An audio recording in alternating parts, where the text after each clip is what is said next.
L-aħwa fl-Awstralja, kull nhar ta' Erba' fid-9:20 ta' filgħaxija fuq One.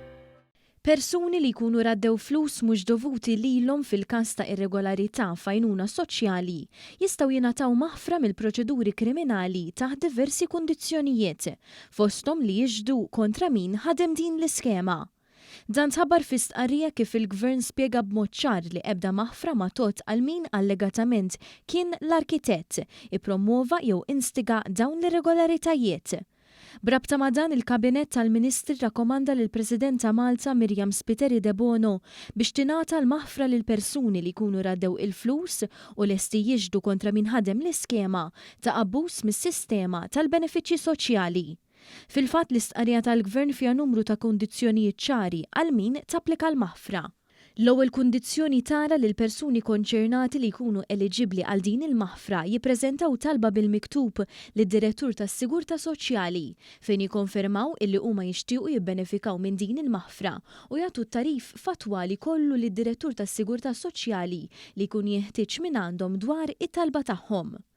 It-tieni kundizzjoni tajt li l-persuni konċernati li jkunu eliġibbli għal din il-maħfra iħallsu lid-Direttur tas-Sigurtà Soċjali l-ammonti kollha miksuba minnhom mingħajr ma kienu eliġibbli għalihom flimkien ma' dak l-ammont ta' spejjeż amministrattivi li jiġi stabbilit fid-diskrezzjoni tad-direttur. Jew jilħu ftehim validu bil-miktub mad-Direttur tas-Sigurtà Soċjali dwar kif se jħallsu lura l-ammonti miksuba minnhom indebitament u l-imsemmija spejjeż amministrattivi.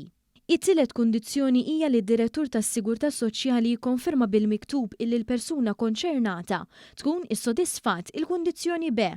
Ir-raba' kundizzjoni tinvolvi li d-Direttur tas-Sigurtà Soċjali li jressaq lill-Kummissarju tal-Pulizija l-konferma msemmija fit-tielet kundizzjoni u l-Kummissarju tal-Pulizija jgħaddi dik il-konferma lill-Ministeru għall-Ġustizzja sabiex ikun jista' jikkonferma l-ħruġ tal-maħfra lill-applikant.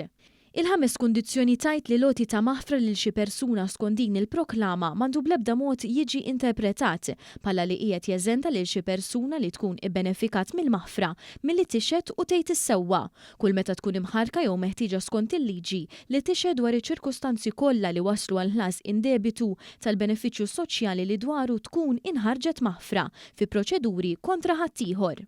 Intant is-sitt kundizzjoni il-maħfra tkun irtirata u għandha titqis li qatt ma ngħatat jekk il-benefiċjarju jirrifjuta li jixhed jew jonqos milli jagħti xi depożizzjoni mitluba minnu skont il-liġi jew jekk irriżulta illi f'xi depożizzjoni l-benefiċjarju ma jkunx xed issewwa kollu u xejn ħlief issewwa. L-aħħar kundizzjoni tajt li din il-maħfra tapplika biss għal persuni li rċivew l-imsemmija benefiċċji mingħand id-Dipartiment tas-Sigurtà Soċjali u ma tapplikax għal persuni li kienu l-artefiċi, il-promoturi jew l-instigaturi tar-reati koperti minn din il-maħfra. Dan anke f'każ li huma wkoll setgħu irċivew xi benefiċċju soċjali indebitament. Intant fuq dawn il-każijiet fl-istqarrija ġie spjegat kif kien l-Uffiċċju tal-Prim Ministru li rrapporta lill-Pulizija biex tinvestiga mal-ewwel suspett li ġie għall-attenzjoni tagħha. Dan fil-waqt li wara din l-azzjoni skattaw l-investigazzjonijiet u l-proċeduri fil-qorti. Il-Ministeru għall-Politika Soċjali anke ħatar bord li evalwa s-sistema tal-proċess tal-applikazzjoni għall-assistenza għal diżabilità severa li ma' bord għadda rapport b'numru ta' rakkomandazzjonijiet.